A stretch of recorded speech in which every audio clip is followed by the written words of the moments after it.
자, 이제 오늘부터는 데살로니가서의 이제 본격적인 내용으로 들어갈 텐데, 우리 지난주 서론 시간이었지만 1절은 단순한 인사가 아니라 마치 도토리 안에 상수리 나무가 감추어져 있듯이 데살로니가의 모든 내용들이 집약되어 있었다라고 분명히 말씀을 드렸었어요. 기억나시죠? 그러면 사도 바울은 왜 붓을 들어서 이 글을 전서 후서로 나뉘어 쓰게 되었는가? 세 가지 이유 때문이라고 설명을 했습니다. 첫째는 이들이 굉장한 환난 속에 있었습니다. 뿌리째 흔들릴 정도의 어려운 상황에 있었어요. 이제 그 내용은 잠시 후에 따로 설명을 드리겠고, 그러다 보니까 불안하죠. 혼란스럽죠. 가는 길이 맞나? 우리가 옳게 하고 있는 건가? 가만히 있어도 흔들릴 텐데 안팎으로 흔들어대니까 그 흔들림이라는 것은 더 심각했을 겁니다.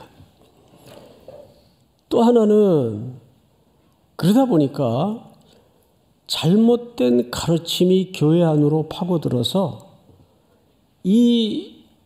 그러지 않아도 흔들리는 성도들을 더 경랑 속으로 잘못된 길로 인도하는 일들이 벌어지기 시작합니다. 그것이 소위 잘못된 종말론입니다. 요즘도 그렇죠? 시대가 이렇게 어수선하고 혼란스러울수록 시한부 종말론이라든지 잘못된 종말론주의자들이 성경을 잘못 해석하고 가르쳐서 더 혼란에 부채질을 합니다. 예를 들면 이런 거죠. 언제 주님이 오십니다. 그러면 요즘은 또 어떤 분들은 이제 3년 안에 주님 오신다고 이렇게 단정적으로 말씀하는 좀 연세 드신 분들이 계신데, 그것조차도 위험한 거예요. 그러다 보면 내일 오신다든지 3년 안에 오신다든지 그러면 이제 학교 입학할 필요가 있어요. 될 대로 되는 거죠. 또 직장 나갈 필요 있어요. 한 1, 2년만 버티면 되는데. 그리고 삶을 내려놓습니다. 일상을 포기하게 됩니다. 그러다 보면 그 삶이 어떻게 되겠어요? 방임주의나 지독한 편향 확증주의로 빠지게 돼 있습니다. 성경은 2000년 전의 맥락에서 쓴 글이라도 시대마다 어쩜 그렇게 일치하는 본질을 갖고 있는지 놀라울 정도예요. 그러니까 세 가지입니다. 이 서신을 쓴 목적이, 첫째는 환난 중에 있었고, 환난이 겹겹이 우겨쌈을 당하다 보니까 잘못된 종말론에 빠져서 언제라는 시간에 종말의 의미를 맞추다 보니까, 세 번째는 무슨 현상이 나타나요? 일상을 내려놓는 현상을 드러내게 됩니다. 이 소식을 제자들에게 보고받은 바울이 이렇게 둬서는 안 되겠다 싶어서 글을 쓴 거예요. 그래서 우선 이 데살로니가 교회가 어떻게 개척이 되었는가, 그것을 조금 오늘 좀 상세하게 배경을 알아야 오늘의 단어나 문장의 의미가 뭔지를 척확하게 이해할 수가 있습니다. 자, 우선 데살로니가는 여기에 사도 바울 일행이 도착하기 전에 어디에 있었습니까? 빌립보에 있었습니다. 빌립보에는 회당도 없었어요. 그 말은 유대인이 거의 없었다는 얘기입니다. 유대인이 남자 정족수 10명이 있어야 회당을 설립할 수가 있는데, 그 10명조차 살지 않았던 지역이 빌립보라는 지역입니다. 거기에서 체포되고 두드려 맞아요. 여러 가지 이유 때문에. 오늘은 그쪽 설명할 시간이 없으니까 간략하게 지나가고, 그래서 거의 쫓기다시피 온 데가 데살로니가입니다. 근데 이 도시가 굉장히 중요한 도시예요. 수백 년 전에 예수님 오시기 한 300~400년 사이에 로마가 이 도시를 먹어요. 이 식민지 도시가 된 거죠. 그러다 보니까 이 도시는 여러 도시 가운데 로마 정부와 특별히 황제 가이사에게 가장 충성스러운 도시가 됐습니다. 로마 입장에서는 불쾌했을까요?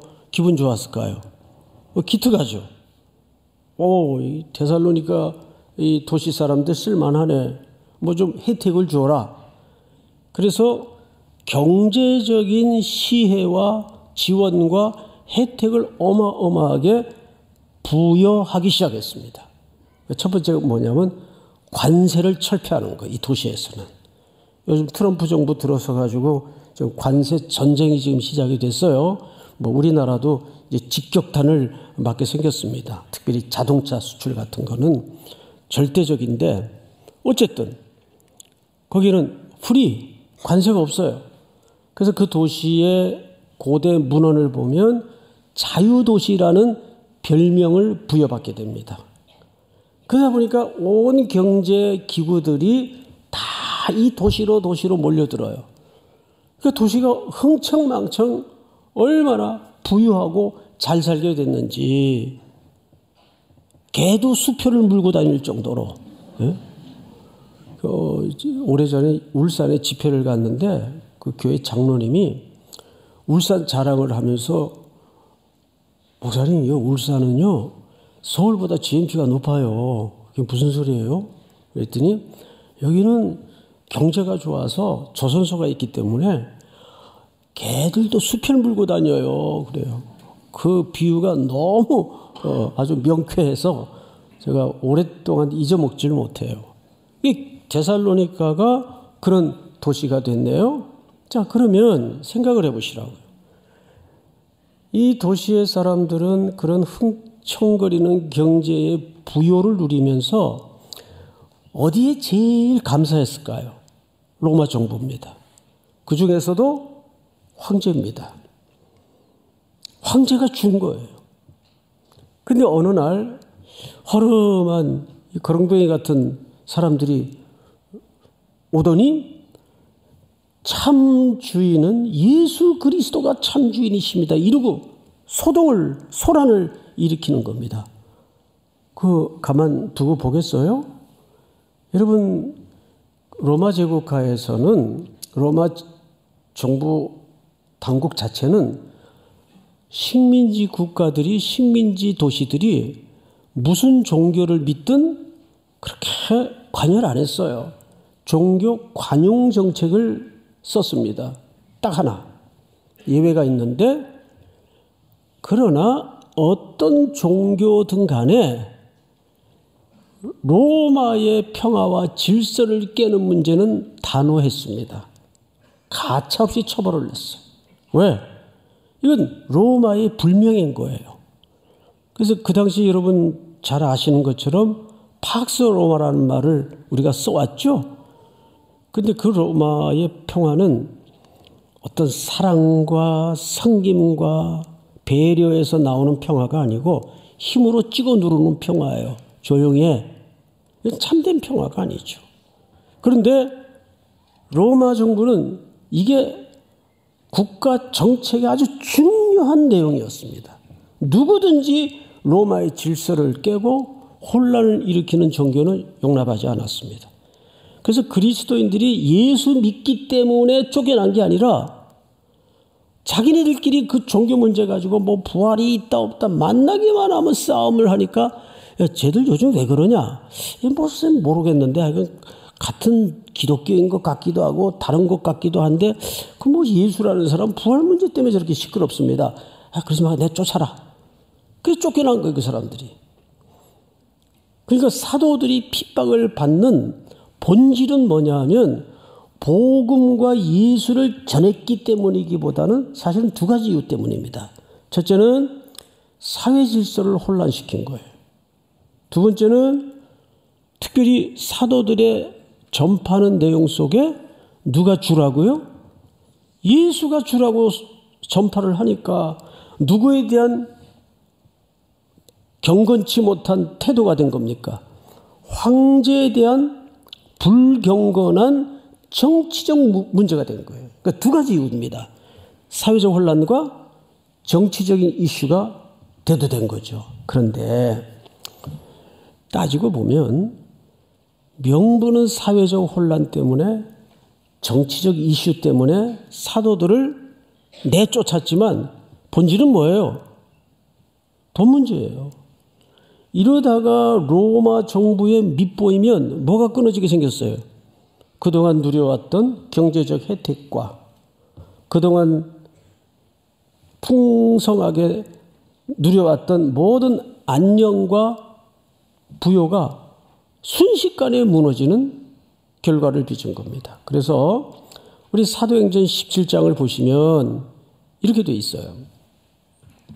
제가 빨리빨리 읽고 지나갈 테니까 그냥 듣기만 하시면 되겠습니다. 그들이 암비볼리와 아볼로니아로 다녀가 데살로니카에 이르러 거기 유대인의 회당이 있는지라. 이 데살로니카에는 유대인의 회당이 있었어요.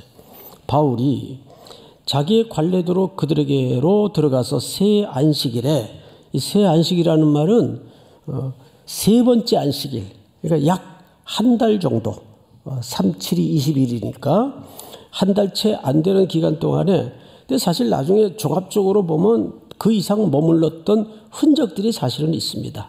근데 여기에 가르친 기간을 명시할 때는 새 안식일에 성경을 가지고 강론하며, 그러니까 우리가 전도를 하든지 선교를 하든지 가장 첫 번째 본질은 말씀을 가르쳐야 돼요. 다음 절. 뜻을 풀어 그리스도가 해를 받고 죽은 자 가운데서 다시 살아나야 할 것을 증언하여 이르되 내가 너희에게 전하는 이 예수가 곧 누구란 말입니까? 그리스도라는 말은 헬라 말이고 히브리 말로는 예수가 메시아였다. 이 착각을 바울 스스로가 잠시나마 가졌던 흔적이 있습니다. 사도행전을 보면 그가 예수 믿는 사람들 체포하고 가두기 위해서 다메섹을 향해서 질주를 하던 그때에 계시로 성령께서 나타나시는데 예수님의 음성이 들려요. 사울아 사울아 네가 왜 나를 핍박하느냐. 그러자 바울이 크게 두 가지 질문을 합니다. 첫 번째 질문이 뭔지 아세요? 당신은 누구십니까? 여러분, 이 질문은 모든 그리스도인들에게 매일 물어야 될 질문일 수도 있어요. 여러분들에게 예수님은 누구십니까? 내 피로를 채워주는 마술 램프의 알라딘의 그 주인공입니까? 아니면 또 누굽니까? 사울이 물었던 첫 번째 질문은 당신은 누구십니까? 예배당을 수십 년 드나들어도 아직 예수가 내게 어떤 분인지 불분명한 사람들이 너무 많아요. 그 두 번째 질문이 뭐죠? 그 질문 앞에 예수님이 이렇게 대답을 했어요. 부활의 주님께서 나는 네가 핍박하는 예수라 그랬어요. 이때 경천동지할 인식의 뚜껑이 열린 겁니다. 유대인들이 수천 년 동안 메시아 대망을 가지고 살았어요. 그 소망을 가지고. 근데 어느 날부턴가 저 베들레헴 출신의 나사렛에서 자란 가장 가난한 동네에서 자란 허름한 청년 하나가 내가 그리스도다, 내가 메시아다 이러고 돌아다니는데 나중에는 가장 흉악스러운 십자가에 죽기 위해서 체포가 된단 말이에요. 그러니 그런 사람을 그들이 수천 년 동안 기다렸던 그 메시아일 줄이야 우리도 그 시대에 같은 맥락이 있었다면 그렇게 받아들일 수 있었겠어요? 지금 뭐라는 거야 저 또라이가. 미친 사람인 줄 알았겠죠. 당연히. 그런데 그 다메섹 도삭에서 그 대화 속에서 바울의 인식 속에 경천동지할 뚜껑이 열린 이유가 뭐냐면, 오마나 우리가 수천 년 동안 대망하던 그 메시아가 이렇게 낮고 천한 모습으로 오셔서 십자가에 죽으셔야 했던, 그리고 부활하신 그 예수가 이분이구나. 따로 알았던 그리스도가, 예수와 메시아가 사울의 인식 속에서 만남이 이루어지는 놀라운 경입니다. 그리고 예수를 제대로 만나게 되니까 바울의 인생이 완전히 뒤집어지는 거예요. 이제는 모든 것들을, 지식마저도 배설물로 여겨버리고 오직 예수 그리스도만을 향해서 멋지게 질주하는 삶을 살아낸 것이 사도 바울입니다. 그래서 그 복음을 전하는 거예요. 성경을 보시면 내가 너에게 전하는 이 예수가 곧 그리스도라 하니, 다음 절, 그 중에 어떤 사람 곧 경건한 헬라인의 큰 무리와 적지 않은 기부인도 고난을 받고 바울과 실라를 따르나. 당연히 일부 사람들은 그 복음을 듣고 은혜를 입어서 이 일행의 말을, 가르침을 따르는 사람들이 있었겠죠. 근데 끄트머리에 따르나 뭔가 얘기하면 안 좋아요.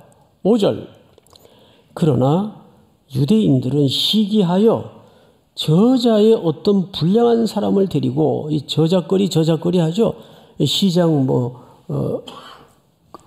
이런 일반 거리에서, 저작거리에서 불량배들을 끌어다가 때를 지어 성을 소동하게 하여 야손의 집에 침입하여, 바울의 일행이 묵고 있던 임시 숙소입니다. 그들을 백성에게 끌어내려고 찾았으나, 6절, 발견하지 못하며 야손과 몇 형제들을 끌고 읍장들 앞에 가서 소리질러 이르되, 여기 잘 보십시오. 중요한 표현이 걸려 있어요. 천하를 어지럽게 하던 사람들이 여기도 이름해. 뭘 어지럽게 해요? 자, 사회적 소동을 일으킨 거예요. 로마의 질서와 로마의 원리와 로마의 이 평화를 해치는 무리들이 들어왔어요. 게다가 그들이 떠드는 얘기 중에 하나가 전혀 그 당시 금기어로 돼 있던 참 주님은 가이사가 아니라 예수 그리스도이십니다.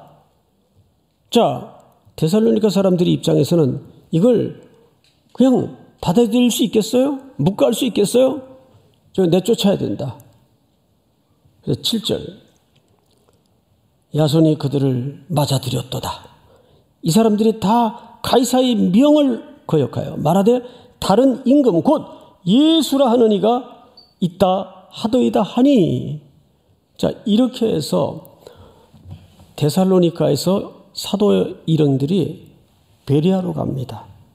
근데 이 데살로니가 사람들이 얼마나 거친가 하면 그 소동을 일으켜 바울을 잡으려 했던 깡패들을 베레아까지 보내요. 나중에는. 그래서 거기서 또 난리가 나요. 근데 겉으로는 명분이 사회적 혼란이고 정치적 이슈로 바울의 일행들을 배척하고 있지만 사실 속사정은 뭐예요? 돈 문제예요. 물질의 문제예요. 그것이 로마 정부로부터 끊어질 위험이 있고 자기들의 안정된 삶이 붕괴될 위기 앞에 그냥 두고 볼 수가 없죠. 사람들은 보통 그리스도의 생명이 없는 사람들은 뭐가 옳으냐, 뭐가 진실이냐 관심 별로 없어요. 뭐가 이익이냐 손해냐 이 기준으로 모든 세상을 기준하고 판단할 뿐입니다. 자, 오늘 본문으로 다시 돌아가서 성경을 보십시다. 2절을 보시면 우리가 너희 모두로 말미암아 항상 하나님께 감사하며 기도할 때 너희를 기억함은. 그러니까 데살로니가 교회는 그런 문제도 많았지만 어려움도 있었지만 또 방금 이제 후에 소개될 귀한 신앙적 특징들이 있었습니다.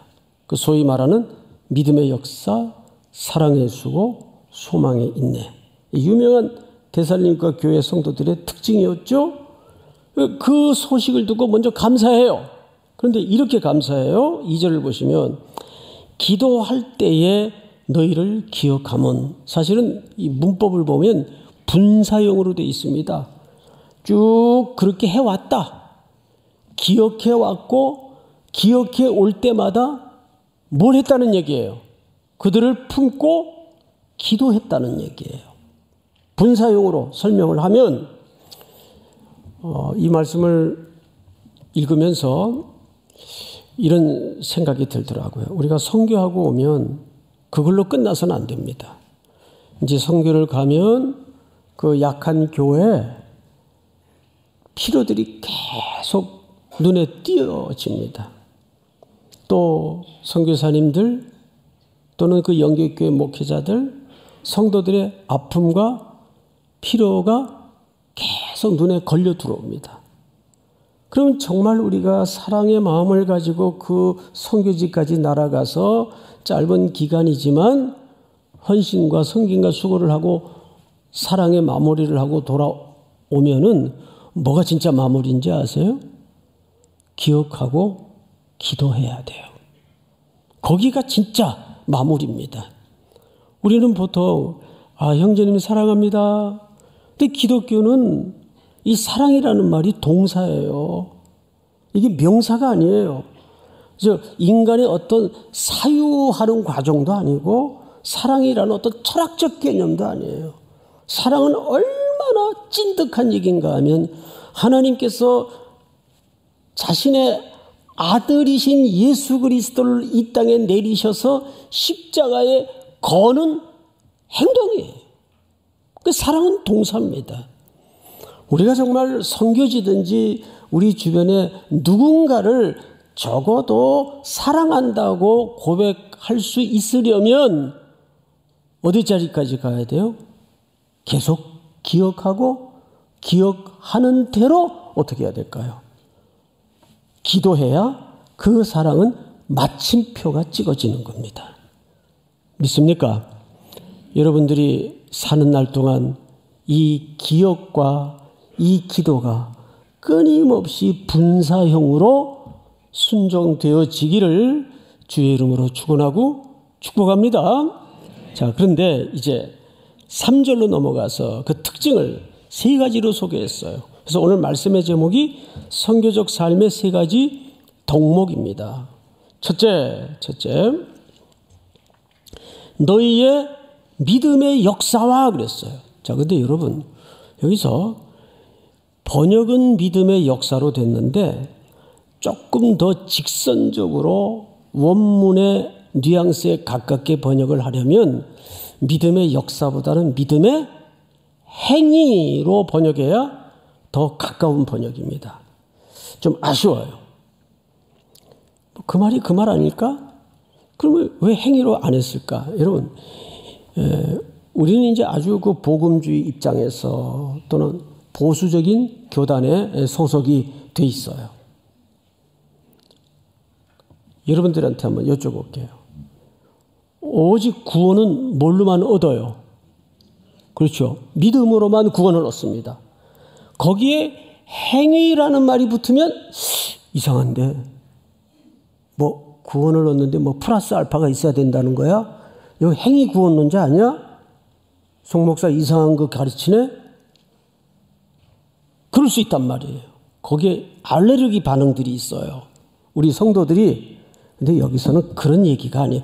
믿음의 행위라고 해야 되는 게 왜 맞냐 하면 예수의 생명이 제대로 정확히 심령 속에 박힌, 심어진 살아있는 믿음은, 살아있는 영혼은 그 결과로 열매가 저절로 나와야 돼요, 안 나와야 돼요? 나와야 되죠. 그거를 여기서는 행위로 설명을 한 거예요. 이제 대부분 도시에서 오래 살다 보면 이 과일이나 나무나 이거 잘 몰라요. 물고기 종류도 잘 모르고.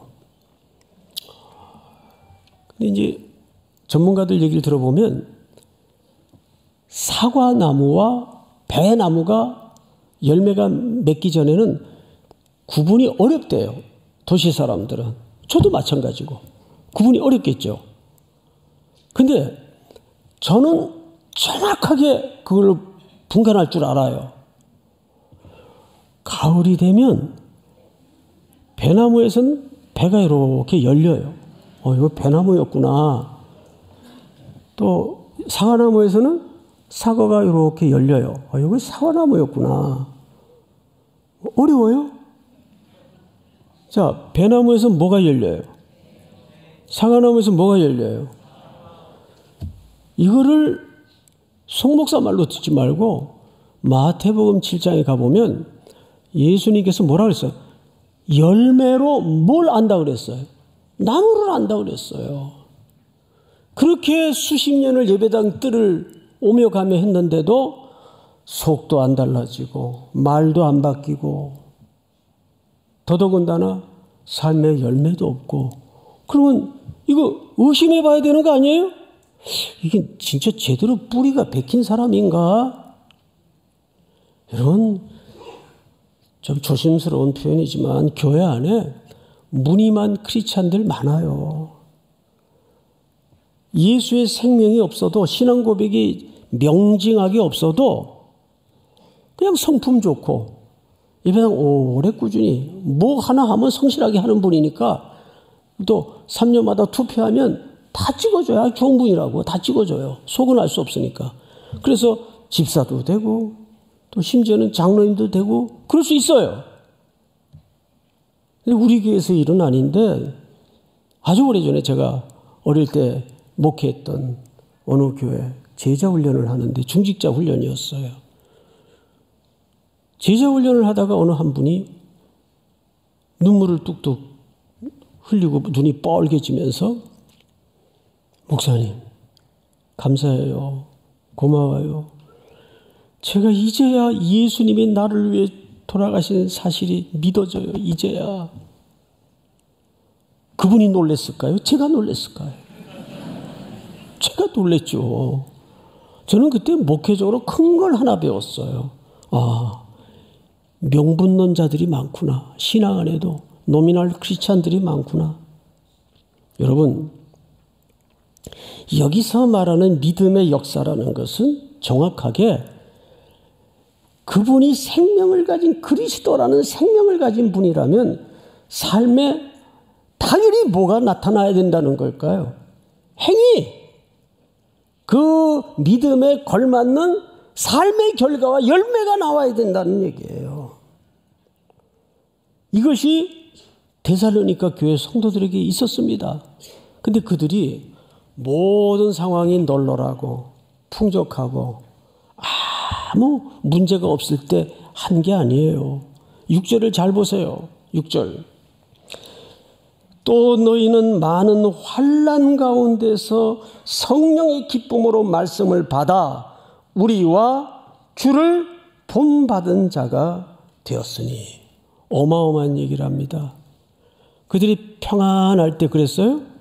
아니, 존폐의 위기와 생존의 위기 앞에 그들은 적어도 데살로니가의 어린 교회지만 믿음의 열매와 결실이 있었다는 얘기예요. 그 결실이 뭘로 나타났을까요? 사랑의 수고로 나타났습니다.